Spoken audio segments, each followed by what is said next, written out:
you to know that the numbers you see here are the same numbers that we saw in Busoga, in Tororo, in Busia, in Lango, in Acholi, in Ankole, in Uganda, everywhere. All regions and all tribes in Uganda want change. But before we get that change, my brothers and sisters, the most important thing that we must do is to unite. It is to unite. It is to understand that we are all slaves. And we must come together and break the prison where Museveni and his people have put us. For 40 years they've divided us. For 40 years they've told us that we are not supposed to be friends or work together because we are coming from different tribes. Museveni has done that like the white colonialists divide and rule. And our division is even sponsored. He is always playing one tribe against another, getting one community to blame the other. He will be picking a few people from every community. He gives them money and hires them to paint a picture that that side all the people want Museveni. I'll give you one example. A few years ago, Museveni picked a young lady from here. They went to Chankwanzi and she knelt down and he said, Musei, the people of Koboko told me help them and they come back again and again. And he paid her money and he used her. And she went to TV and said, we have the Maje. We can torture the people of Uganda.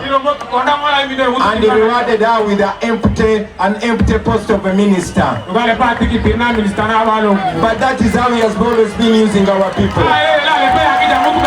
And after using her, he dumped her like he does to all people.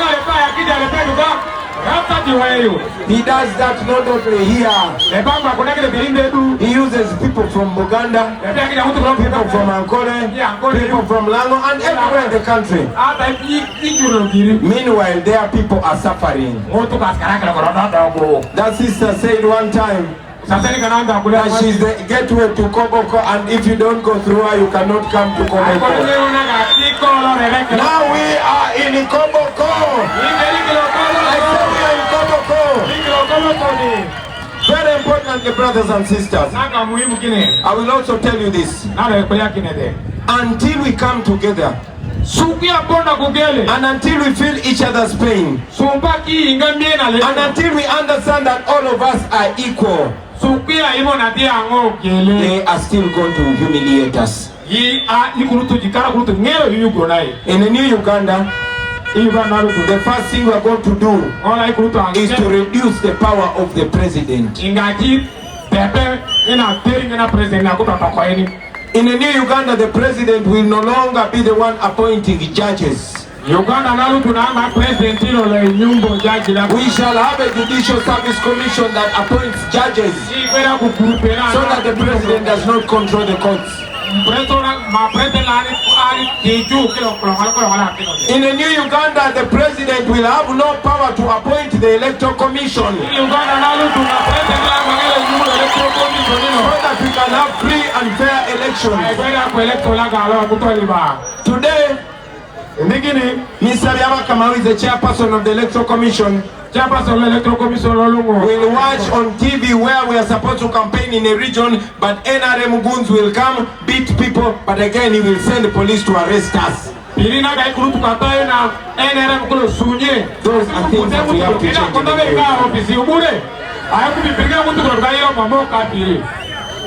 In the new Uganda, the wealth of the country will benefit the country and not individuals. In the new Uganda, areas like Koboko, which are near borders, that will be a blessing and not a curse. For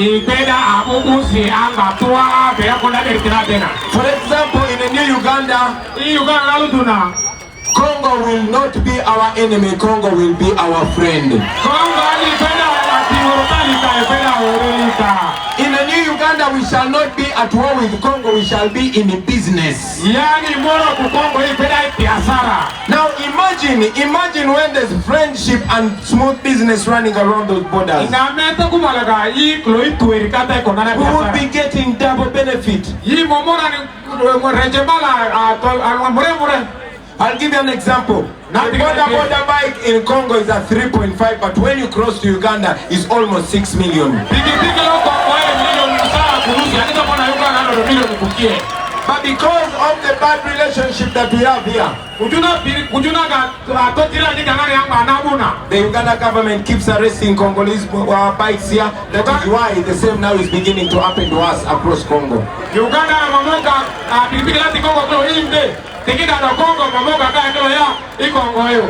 In the new Uganda, education for our children is going to be a very, very important focus. A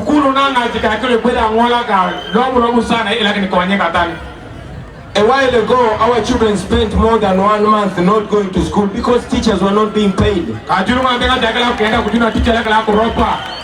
Meanwhile, the money that is supposed to be to pay our teachers, Museveni is paying singers to sing to Banganawe for him.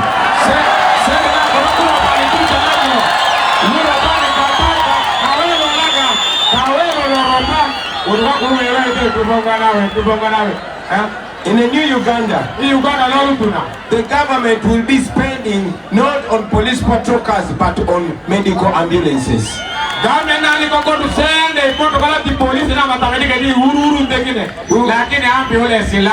We will be stocking oxygen, not tear gas. We are going to be buying tablets for hospitals and not bullets for shooting our people.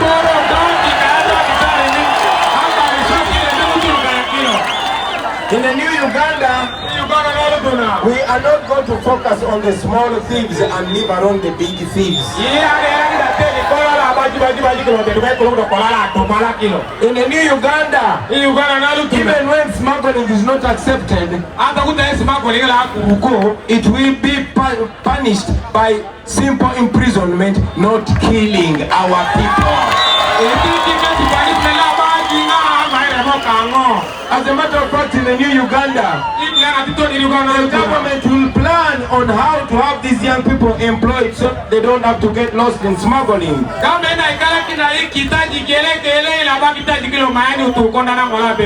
And we shall establish moral protocols to allow cross-border trade so that our people can develop from that trade because human beings are traders.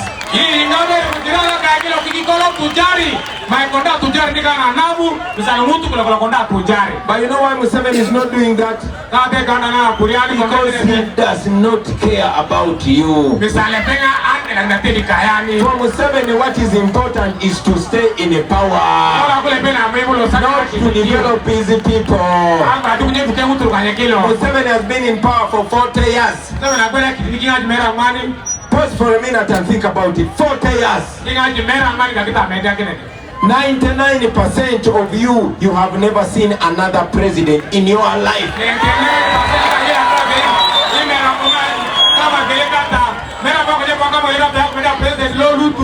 So when I tell you these things, you will not believe me.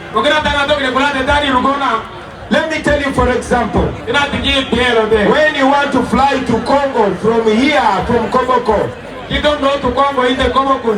You have to drive 8 or 10 hours up to Entebbe so that you can get 1 hour flight to Congo.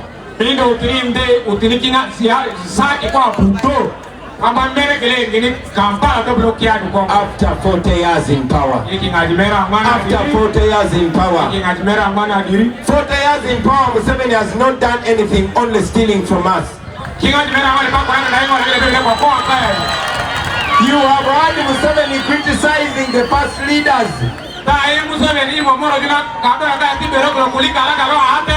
Museveni has criticized Obote and Amin. But majority of the roads that we are using were constructed by Idi Amin. Majority of the hospitals and schools today were constructed by either Obote or Idi Amin.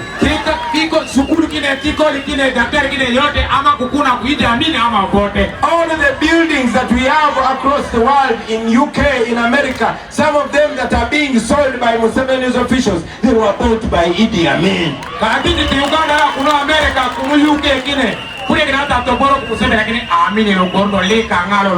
Now, Amin was in power for only 8 years.